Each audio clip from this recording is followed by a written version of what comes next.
नमस्कार दोस्तों, मेरा नाम है अंश भारद्वाज और आज हमारे साथ एक अचीवर्स और हैं। तो भाई पहले अपना थोड़ा इंटरव्यू दे दीजिए। मेरा नाम हनीफ अहमद है। मेरे हाई स्कूल और इंटर के एग्जाम यहाँ काशपुर उत्तराखंड बोर्ड से हुए हैं। अब वर्तमान में मैं श्रम मंत्रालय में दिल्ली में हूँ। कहने को पता 1 साल लगभग हो गया। अच्छा, 1 साल हो गया। 1 साल हो गया। तो कॉन्ग्रेचुलेशन आपको। बहुत बहुत बधाई आपको, बहुत आपने एक अचीवमेंट हासिल किया है।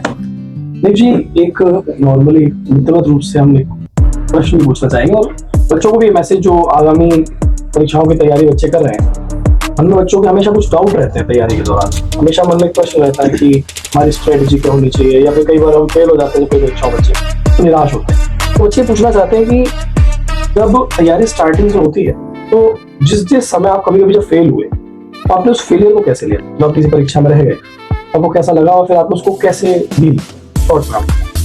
मैंने अब तक जितने भी एग्जाम दिए हैं और जितने में भी मैं अनक्वालिफाइड होया हूँ, मैं उसमें क्वालिफाई नहीं होया, तो उसमें मैं अपनी हार नहीं मानी। उसमें मैंने बस अपनी कमी देखी कि मेरी कमी कहाँ रह गई, और मैंने अब कभी हार नहीं मानी। और जो मेरे से नहीं हुए क्वेश्चन वो मैंने अपने होम पर आकर देखे कैसे होंगे। अपने गुरुजी का सहारा लिया मैंने, गुरुजी से पता करा गुरुजी ये कैसे हैं, किस तरीके से हैं। तो गुरुजी ने मेरा सहयोग करा, गुरुजी ने मुझे बतलाए। और मैं अपने माध्यम से सभी बच्चों को ये बताना चाहता हूँ, कभी भी अपनी लाइफ में हार नहीं माननी चाहिए पढ़ाई के जरिए। तो उस बीच में मेरे कुछ आर्थिक तंगी आ गई थी, मेरी शादी हो गई। उसके बाद मैंने पढ़ाई छोड़ दी, अपना कारपेंटर का काम करा 3 साल। फिर भी मैंने पढ़ाई अपनी होम घर पे करता रहा। मैं हाल बाद में रिजल्ट आया, मेरे एसएससी स्टेनोग्राफर 2024 में सिलेक्शन हो गए।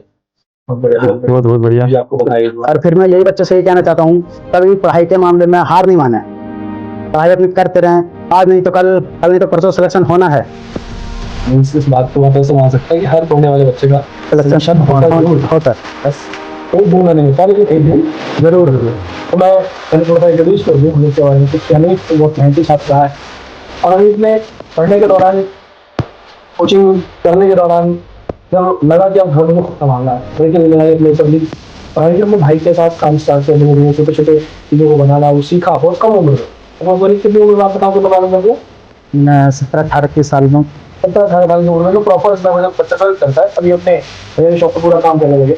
और कारपेंट्री में पढ़ाई के रूप में कार्य करते हुए इतना संघर्ष करके चीजें करी, तो वो एक मिसाल है।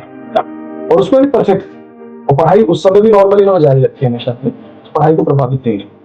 और ये पूरा जो नालंदा का सेटअप है, ये भी मैं इसका धन्यवाद देना चाहूंगा हनीफ जी का। पूरा सेटअप भी पूरा हम सब हनीफ भाई के द्वारा ही किया गया है। और जब सिलेक्शन हुआ इस साल, तो हमारी इसी प्रेमिसेस में येलो लाइब्रेरी में उसका निर्माण हनीफ जी कर रहे, वो बन रही थी, तब रिजल्ट आया था। तो भी एक नॉर्मल, जैसा आपने बोला कि सिचुएशन आई कि मैंने काम भी किया, फिर मैंने शादी भी कर ली।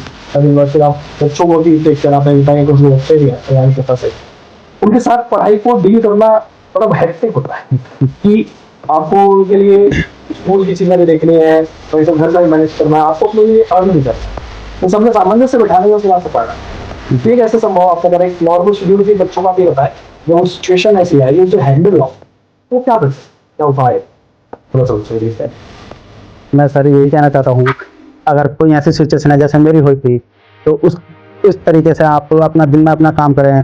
और आपको जो भी 2-3 या 4 घंटे जो भी मिल रहे हैं, जिस टॉपिक में आप कमजोर हैं, जिस सब्जेक्ट में आप कमजोर हैं, उस सब्जेक्ट की अच्छे से तैयारी करें। ताकि आपके जब सब्जेक्ट तो सर नॉर्मली होते हैं सबके सब, तो जो आपका सब्जेक्ट छूट गया है तो उसकी अधिकतर तैयारी करें रात में। हाँ, जो ज़्यादा भी रात में 1-2 घंटे बहुत हैं।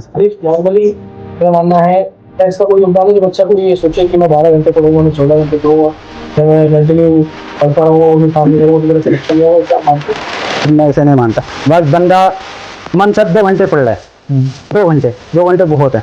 12 घंटे पढ़ते रहोगे तो सही हो।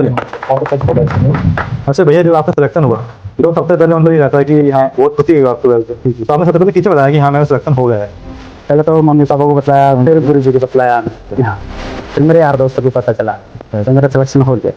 तो ये आप ये देखते होंगे, मतलब एक आप पहले तैयारी कर रहे थे और अब आप गवर्नमेंट जॉब पे, तो मतलब पहले की लाइफ में आपकी लाइफ में क्या चेंज था यार?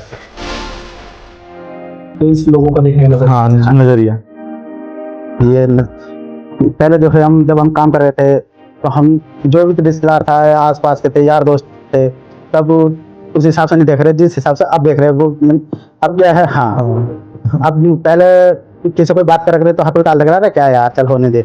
और अब गवर्नमेंट जो का अब हम जिसने हमसे कभी बात नहीं करी वो भी हमें फोन करके कह रहा है भाई क्या हाल है। और जिसने बोला क्या बोल यार ऐसा रहना जरूरी है। जी जी। तो उतना लगे सुधार है। तो मतलब यही कि अगर जो बच्चा गवर्नमेंट जॉब की तैयारी कर रहा है, अगर पहले समझ अलग होता है और बाद में बात का नजरिया अलग लेता है।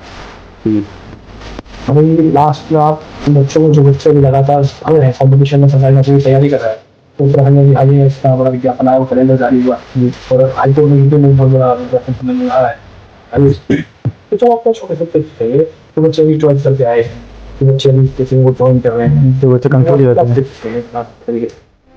मैं उन बच्चों को बस यही बताना चाहता हूँ अपने माध्यम से कि आप जिस सब्जेक्ट में कमजोर हो वो सब्जेक्ट पर अगर वो समझ में आ रहा है हमारे गुरुजी 24 घंटे आपके सेवा में तत्पर हैं तो गुरुजी से संपर्क करा कभी भी हार नहीं माने बस ज्यादा नहीं आप 6 घंटे पढ़ लो मन से पढ़ लो एक तरफ पढ़ लो बाकी जो एग्जाम में आने वाला है 90% वो गुरुजी अपनी वाणी से सुबह को खुद बता देते हैं क्लास में। बाकी जो बचा है वो आप लाइब्रेरी में या घर पर तैयार कर लो। मतलब ये एक ही तैयारी करते रहो, हाँ तैयार कर आज नहीं तो कल सिलेक्शन होगा। सिलेक्शन होगा तभी हार नहीं माननी। जी अच्छा हमें एक छोटा सा प्रश्न आपने हमारा छूट गया तो मैंने फिर से बोली मैं इंग्लिश का रोल थी अच्छा बात है और मैंने बच्चों को ये बताया कि आप हिंदी का जवाब करें जी। स्कूल हिंदी हाँ हिंदी में। तो दोनों में बड़ा विरोधाभास था अब हिंदी में बड़े थे अच्छा नहीं चाहिए तो मैं मानता हूँ इंग्लिश को कैसे आपको इंग्लिश आपके लिए चैलेंज बढ़ कैसे भी इंग्लिश में मैंने बस अपनी वोकैब ज़्यादा करी वोकैब पर ज़्यादा बस एंटोनियम सिनोनियम वन वर्ड ये ज़्यादा आते हैं अंग्रेजी तो इस पर ज़्यादा मैंने फोकस करा। मैंने टेंथ नहीं पढ़े बस आपके माध्यम से आपसे पढ़ा और भी थोड़ा सा मोबाइल में पढ़ा और भी हाई स्कूल इंटर की किताब पढ़ी मैंने और कोई किताब नहीं ली एक बस एक नोटबुक रीजनिंग और जीएस में क्या करूँगा इंग्लिश पर अच्छा रोक नहीं पाई एक रीजनिंग की बुक निकाली मैंने मास्टर रीजनिंग बस उसके अलावा बस मैंने हाई स्कूल और इंटर की किताब ली इसकी उससे तैयारी करी अपनी वोकैब ज़्यादा करो मतलब सिलेक्शन वाला ये लेकिन ये बहाना नहीं होता कि हाँ मैं इंग्लिश में रह जाऊंगा ये रह जाऊंगा नहीं वाला कर देता था। क्योंकि मैंने जो मेरे जो टारगेट था पहले तो मेरे कोर्स का टारगेट था तो उसमें नहीं हो पाया किसी कारण बस मतलब हार नहीं मानी में नहीं होगा तो हम दूसरी ट्राई करेंगे तो इंग्लिश पर बहुत ध्यान दिया तो उसके बाद में पोस्ट में तैयारी की आपने बताया कि इधर मूव हुआ फिर आपने लाइन चेंज तो आपने जीडी के लगे टॉपिक जी आगे हाई तो अगर फुल जर्नी में मानता हूँ कि अपने सरकारी नौकरी के लिए पहली बार से विचार होता है और अंदर में सिलेक्शन भी पूरा कितने साल का तो लगभग अपने साल को पढ़ने से लगता काफी काफी साल एसएससी 7